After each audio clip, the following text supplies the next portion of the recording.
From the post-millennial, RFK Jr.'s Department of Health and Human Services officially defines woman as an adult human female. Chloe, your thoughts? It's ridiculous that we have to do that. It's like something that we can just see plainly with our eyes and How do you feel about the fact that I mean, obviously it is. I think we mostly agree with you that it is ridiculous. But how do you feel about the fact that this administration is taking the ideologically possessed to task with this and making it a part of actual government policy? I mean, this is exactly what we've needed for years. The other side has just gone too far, and this is exactly the kind of It sucks that that's what we need, but I'm losing my train of thought. Yeah, no, we were. So, I mean, for people that might not be aware of you, why don't you tell a little bit about your story and your experience? So I went through a medical gender transition while I was still a child because I. How old? I was 12 when I started calling myself a boy, and that was after years of going through a bit of an early puberty and the distress that comes with that, a sexual assault, and I was just a tomboy, and that's where these feelings of distress came from. And because I was so distressed, I wanted to not have a female body. Then my doctors in the state of California agreed, no, you're not a girl. These feelings are real. How did they define boy and girl for you? No, there was no definition. I got to choose my own definition. Wow. Based on my own feelings. It's all based on feelings. And children are being vulnerable people who are not in the mindset to be making major lifelong decisions, are being allowed to have parts of their bodies cut off and be castrated for life because of temporary distress. Mm-hmm. And men are being allowed to go into women's private spaces and invade what used to be safe for us, go into our bathrooms, go into our locker rooms, go into programs specifically made for us. And yes, prisons. And of course, they're taking advantage of this. They've been sexually assaulting us. They've been raping us. Women in prison are now getting pregnant because there are men being housed with them. You know what's fascinating is that there was no definition of boy, girl, man, or woman. Whenever you would ask one of these liberals or leftists, they would just say, haha, you don't know what a woman is? And it's like, I do, but you know. They can't answer that themselves. And so the interesting thing is, though, they can't define it, but they can prescribe a surgery to adhere to the lack of a definition. Which is, of course, based on Why? The sex-based definition, because that's the only definition of male and female. So if they say it's whatever you want it to be, then certainly a female does not need to have a mastectomy to be a boy because it's whatever you want it to be, right? So why are we pushing people to these surgeries? And why were they prescribing these treatments? So when you initially started having these feelings, was there someone encouraging you, or did you have people that were encouraging you, or how did you stumble upon the idea that you may not be a girl in the first place? So there weren't people directly guiding me necessarily. As I said, I was kind of a tomboyish girl, and I connected more with my male role models, and especially my big brothers and the boys around me at school. And there were so many times when I thought I don't feel like I'm very feminine. I don't feel like I fit in with the other girls around me, and I don't even feel like I'm pretty enough to be a woman. And I hate these changes that are coming with puberty. So why would I ever want to be a woman? Everything I hear about being a woman, it's always about periods, menopause, the fear of aging, and nobody ever talks about the good things. So why would I ever want any of that? Eventually I started having I would look in the mirror and think I'm never going to be a good woman. So why should I just be a boy? I would have been so much happier if I were a young man than a young woman. So it sounds like, to me, the way you're articulating it sounds like you're saying you had a discomfort with being a woman more than you had a belief that you're a man. And eventually that became a belief that I was a young man, but that didn't naturally come on its own. I started using social media when I was about 11, and I got my first cell phone. And I would mostly browse stuff that was oriented around my interest.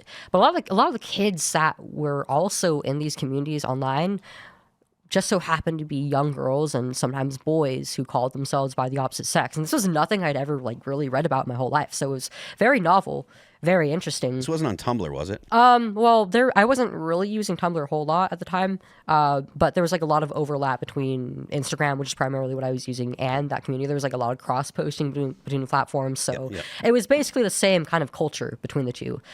And Probably after the Tumblr shut down then. no, it was like I'd say it was like probably like 5 years before that, maybe. Okay. But like seeing these other kids who I could relate to like more than anybody that I knew in real life, and seeing them seemingly become happier through doing this and get through all the same problems that I had, was like, wait, this is like the logical next step for me, because they are just like me.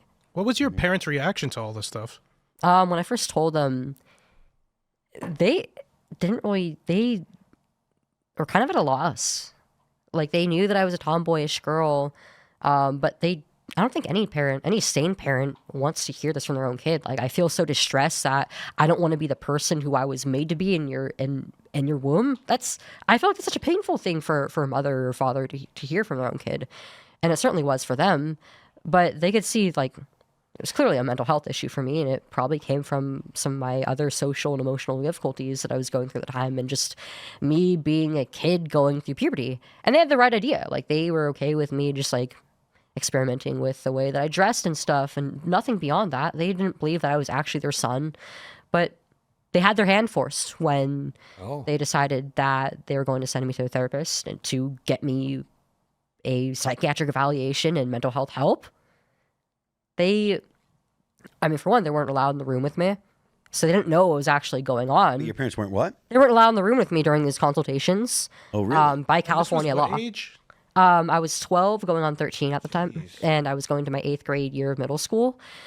So when my mom and dad spoke to the your therapist parents were themselves, not allowed to be in the room. no, so there's a California law that's basically it emancipates minors at the age of 12, for the purpose of their mental health. Wow. So they can seek mental health treatment without the involvement or notification of their parents. But you said they weren't allowed. So was it your choice for them to? So they were the ones who had me see the therapist, but because I didn't give express consent to have them in there with me, then they weren't allowed to know what was like discussed during these appointments, or just be in there. They just had to like wait outside the door and wait for me to come out, and there was no follow-up or anything. And I was like a 12-year-old kid with communication issues, and just the fact that we were being separated had me thinking like, wait, what if my mom and dad would get angry at me for talking about this? So there's implication in that. There's a lot of times they don't, or at least if you're separating children from parents, there's an implication to the child that's not communicated verbally, but there's an implication that, hey, maybe there's something wrong with your parents knowing this. Right. And I mean, if you're already like a kid who doesn't have a super close relationship with their parents in the first place, then that's going to further divide that. And so when you start to separate a child from the parent, things will get worse for them in every way. So I was going to therapy, but nothing was happening other than me being told like, oh yeah, you are a boy. Your feelings are real. And you like, we're going to expect your mom and dad to go along with this. There was nothing actually happening to help me with real issues that I had. I was going through a bit of a depression at the time because all my friends were older than me, and I was in 8th grade, but everybody else, all my older friends had graduated and gone to high school by that point. I was being bullied at school, and I just wanted to feel like I had some place of belonging and some sense of understanding myself and an identity. And that was really all I needed. And the fix to that would have just been simple. But they made it into this complex thing. There was this theory that I heard. There are a decent amount of kids who claim to be trans. It's actually because something in their life, maybe they're young, high school, 14, 15. Let's say because we're in the era of social media and there's videos. When I was a kid, if you like barfed in the cafeteria, everyone would be like, whoa, dude, you see him barf? These days, you barf in the cafeteria, somebody filmed it, it's up on social media, and it's permanent, it's forever.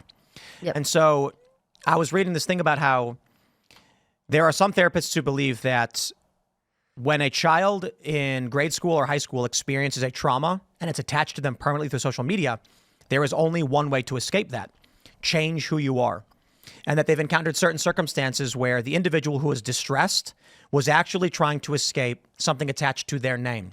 Hence, they wanted to change their name and change who they were. And when they went to counselors and said, I have anxiety all the time, I don't feel right, I'm constantly being bullied, blah, blah, blah, they said, maybe you're trans.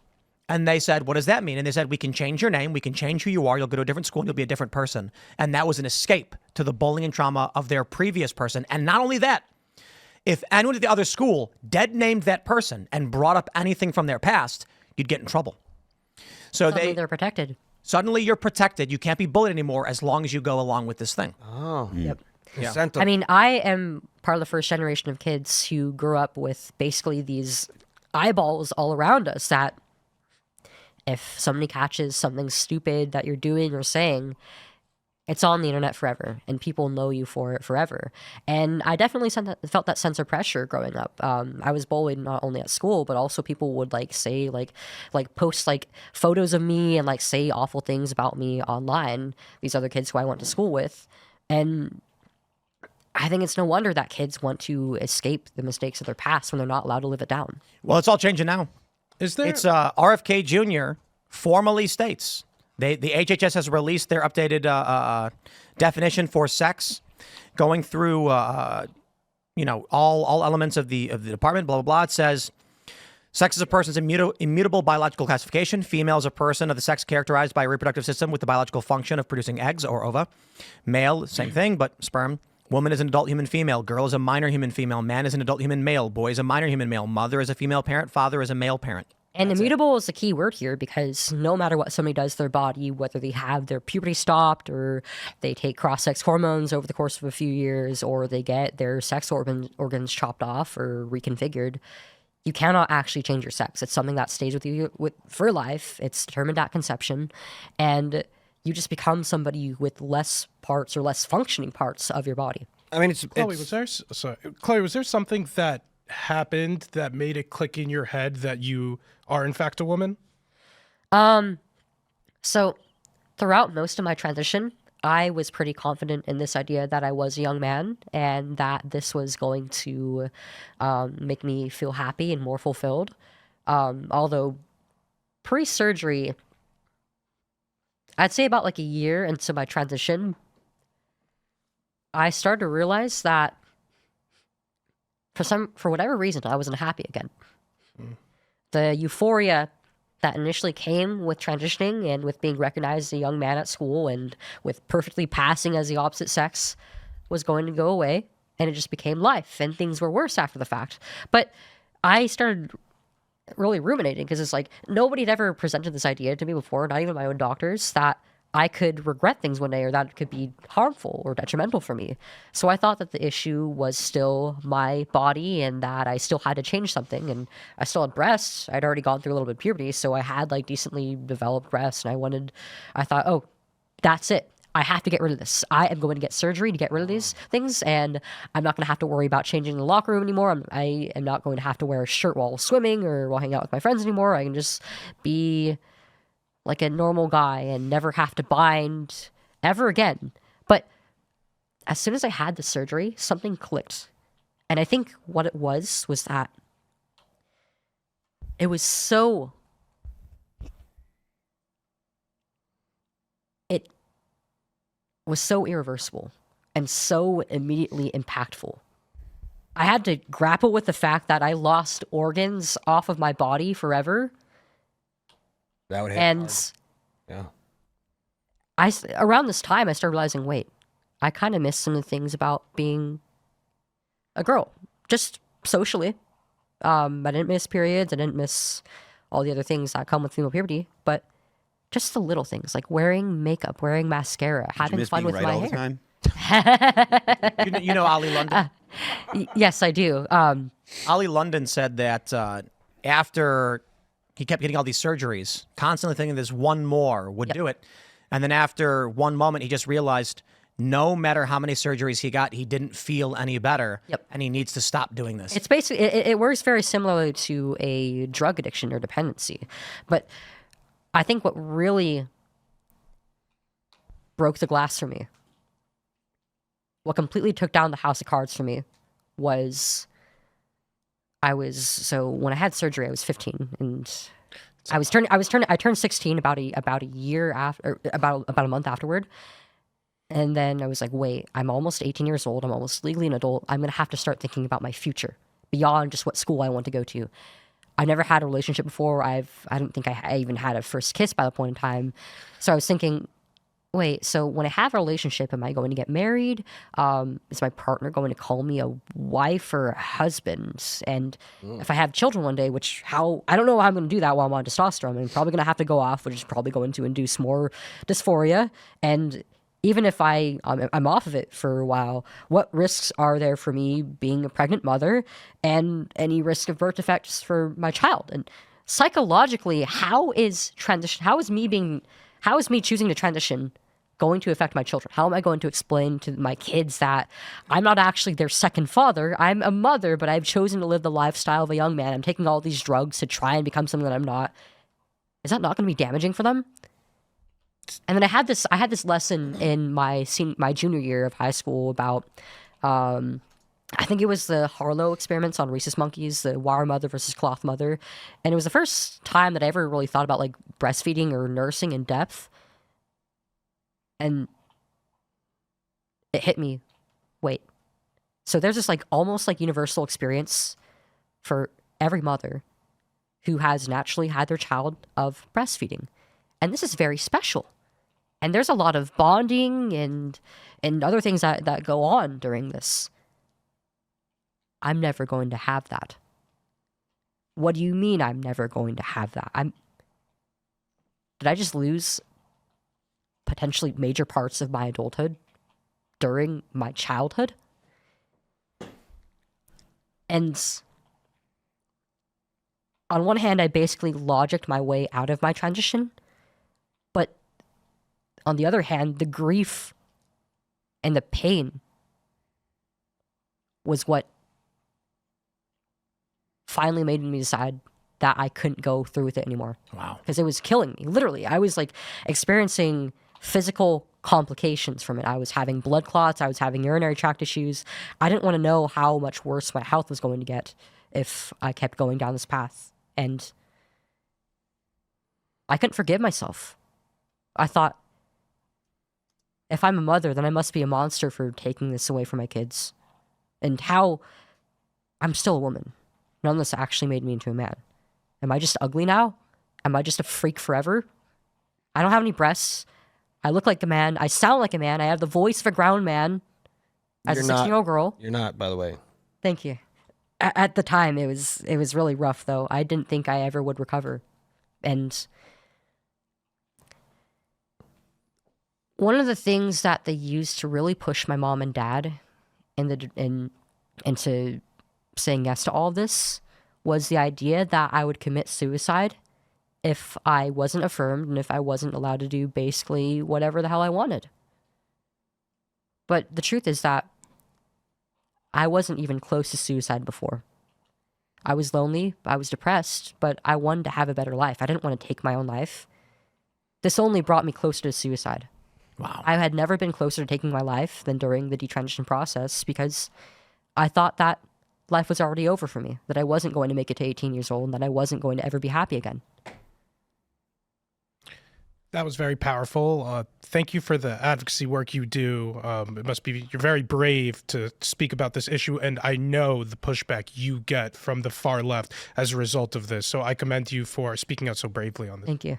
Thanks for checking out this clip from Timcast IRL. Make sure to watch the show live Monday through Friday at 8 p.m. Subscribe to this channel, and we will see you all there.